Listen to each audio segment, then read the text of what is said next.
नमस्कार दोस्तों। Uttar Pradesh power corporation के निविदा और संविदा कर्मचारी लगभग 90 दिन से इको गार्डन में धरना प्रदर्शन कर रहे हैं। इस बीच में ऊर्जा मंत्री से इनकी वार्ता हुई और ऊर्जा मंत्री श्रीकांत शर्मा ने यूपीपीसीएल को निर्देशित किया, लेकिन विभाग अभी तक इनकी बातें नहीं सुन रहा है। इस पूरे संघ के उत्तर प्रदेश पावर कॉरपोरेशन संविदा निविदा कर्मचारी संघ के संरक्षक हैं कौशल किशोर, जो कि मोहनलालगंज लखनऊ से सांसद हैं और केंद्रीय राज्य मंत्री हैं। अब इन कर्मचारियों ने उनके ही घर का घेराव करने का फैसला किया है। तो हमने आज महामंत्री देवेंद्र कुमार पांडे जी से ये जानने की कोशिश की कि जिसको आप लोगों ने संरक्षक बनाया उसी के घर का घेराव कर रहे हैं, उसको घर में नज़र बंद कर देने की स्थिति है। हजारों की संख्या में कर्मचारी कल सुबह पहुंच जाएंगे उनके आवास पर, दुबग्गा के पास उनका आवास है। तो आखिर ऐसी क्या वजह आई? तो आइए देवेंद्र कुमार पांडे जी से बात करते हैं महामंत्री से और जानते हैं कि किस तरीके से आंदोलन को ये आगे बढ़ा रहे हैं, क्योंकि बीच में राजभवन गिराव, विधानसभा गिराव की बात हुई थी और अब सांसद जो इनके संरक्षक भी हैं कौशल किशोर, उनके घर का कल घेराव होना है। आइए बात करते हैं। इनकलाब जिंदाबाद जिंदाबाद जिंदाबाद इनकलाब जिंदाबाद जिंदाबाद जिंदाबाद इनकलाब जिंदाबाद जिंदाबाद जिंदाबाद। अभी तो ये अंगड़ाई है, आगे और लड़ाई है, अभी तो ये अंगड़ाई है, आगे और लड़ाई है। इनकलाब जिंदाबाद जिंदाबाद जिंदाबाद। ठेकेदारी बंद करो, बंद करो बंद करो, ठेकेदारी बंद करो, बंद करो बंद करो। मास्टर रोल चालू करो, चालू करो चालू करो, मास्टर रोल चालू करो, चालू करो चालू करो। बिजली के ठेका मजदूरों की मौतें बंद करो, बंद करो बंद करो। बिजली के ठेका मजदूरों के ईपीएफ घोटाले की जांच कराओ, जांच करो जांच करो, वेतन विसंगति दूर करो, दूर करो दूर करो। इनकलाब जिंदाबाद जिंदाबाद जिंदाबाद। पांडे जी, आप लोगों को इको गार्डन में धरना प्रदर्शन करते हुए लगभग 90 दिन बीत चुके हैं और सरकार बिल्कुल किसी भी तरह से सुन नहीं रही है, चाहे ऊर्जा मंत्री कितना भी निर्देश दे दें, लेकिन यूपीपीसीएल ने अपने कानों में तेल डाला हुआ है। तो अब ऐसे आंदोलन कैसे आगे बढ़ेगा?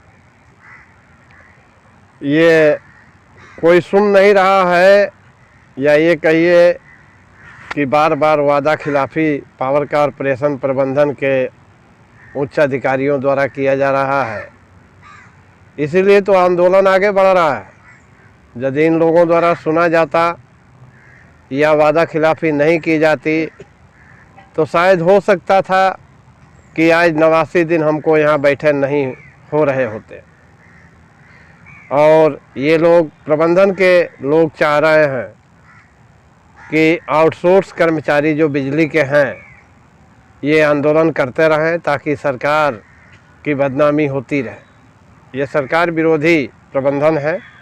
मैं माननीय मुख्यमंत्री जी उत्तर प्रदेश सरकार से ये कहना चाहूँगा कि ऐसे अधिकारियों पर लगाम लगना चाहिए।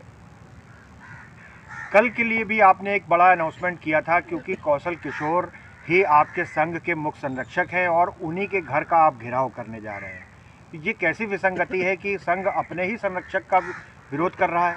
अब हम लोगों को लग रहा है कि इधर उधर आंदोलन करने से या इधर उधर बैठने से न्याय नहीं मिलेगा। हम लोगों ने काफ़ी प्रयास किया, आंदोलन भी समय समय पर हम लोग करते रहे, शक्ति भवन पर भी हम लोगों ने प्रदर्शन किया, लेकिन पावर कॉरपोरेशन प्रबंधन द्वारा कर्मचारियों की गिरफ्तारी करा के इको गार्डन भेज दिया गया। तमाम प्रयास किए हम लोग, जिला स्तर पर भी प्रयास किए, कैंडल मार्च निकाला, मशाल जुलूस निकाला।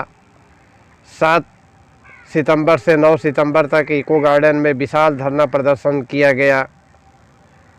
इस बीच अधिकारियों से बात भी होती रही, लेकिन पावर कॉरपोरेशन प्रबंधन के अधिकारी केवल झूठ बोलते रहे और काम एक पैसे का नहीं किए। इसलिए अब हम लोगों ने सोचा है कि क्यों ना हम लोग अपने संगठन के मुख्य संरक्षक के आवास पर ही बैठें, उनको एहसास हो कि हाँ वास्तव में प्रबंधन गलत कर रहा है। चूँकि सरकार के लोग हैं, सरकार में मंत्री हैं और कर्मचारियों के हित में बात भी करते हैं, तो अब एक आशा जगी है कि हो सकता है कि हम लोग यदि वहाँ बैठेंगे तो उनकी बात माननीय मुख्यमंत्री जी से होगी और मुख्यमंत्री जी से हम लोगों की भी बात कराई जाएगी। हम लोग अपनी पूरी बात को माननीय मुख्यमंत्री जी तक पहुंचा सकते हैं। बल्कि आप मुख्यमंत्री जी की बात कर रहे हैं, पिछले दिनों तो सांसद जी ने खुद ही मंत्री जी ने मुख्यमंत्री योगी आदित्यनाथ को लेटर लिखा था, लेकिन आज तक उस पर कोई कार्रवाई नहीं हुई। हाँ बिल्कुल, सांसद जी पत्र लिख करके माननीय मुख्यमंत्री जी के हाथ में दिए। वो पत्र प्रबंधन को आ चुका है, पावर कॉरपोरेशन प्रबंधन को पत्र आ चुका है। उस पत्र में हीला हवाली पावर कॉरपोरेशन प्रबंधन द्वारा किया जा रहा है। अब इसमें क्या खेल है ये तो हम लोग नहीं बता सकते हैं, लेकिन जो देखने में आ रहा है वो यही है कि प्रबंधन हम लोगों की बातों को नहीं मानना चाह रहा है। हो सकता है ये भी कि सरकार की भी मंशा कुछ ऐसी ही हो, लेकिन सब मिलाकर के अभी तक जो हम लोगों ने देखा, जो जाना, जो समझा, उसमें यही है कि पावर कॉरपोरेशन प्रबंधन हम लोगों के अधिकारों को देना नहीं चाहता है।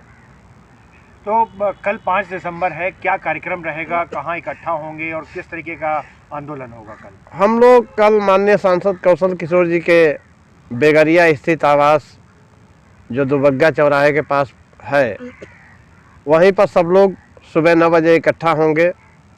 वहीं पर हम लोग अपना बैठेंगे, धरना देंगे और प्रयास करेंगे कि हम लोगों की बातों को उनके माध्यम से ऊपर तक पहुंचाया जाए। माननीय मुख्यमंत्री जी से हम लोगों की बात कराई जाए और समस्याओं का समाधान कराया जाए। अगर फिर भी पांडे जी कोई नतीजा नहीं निकलता है कल के आप इस महाआंदोलन के बाद, फिर आगे की रणनीति कैसी रहेगी?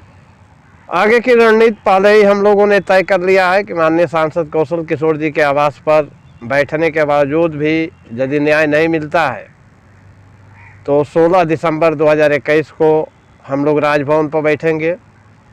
राजभवन पर बैठने के बाद भी यदि कोई हल नहीं निकलता है तो 24 दिसंबर को हम लोग विधानसभा का घेराव करेंगे, साथ में शक्ति भवन का भी घेराव करेंगे। और इस समय यदि पुलिस द्वारा हम लोगों की आवाज़ को दबाने का प्रयास किया गया तो विधानसभा से हम लोग माननीय मुख्यमंत्री जी के आवास के लिए भी कूच कर सकते हैं। इसलिए लखनऊ के पुलिस प्रशासन से मेरा निवेदन है कि इसमें सहयोग करें और हम लोगों का जो आवाज़ दबाया जा रहा है इसको दबाया न जाए, बल्कि जो समस्याएं हैं उनको हल कराने की दिशा में एक ठोस पहल की जाए ताकि हम लोगों को इस प्रकार का कृत्य न करना पड़े।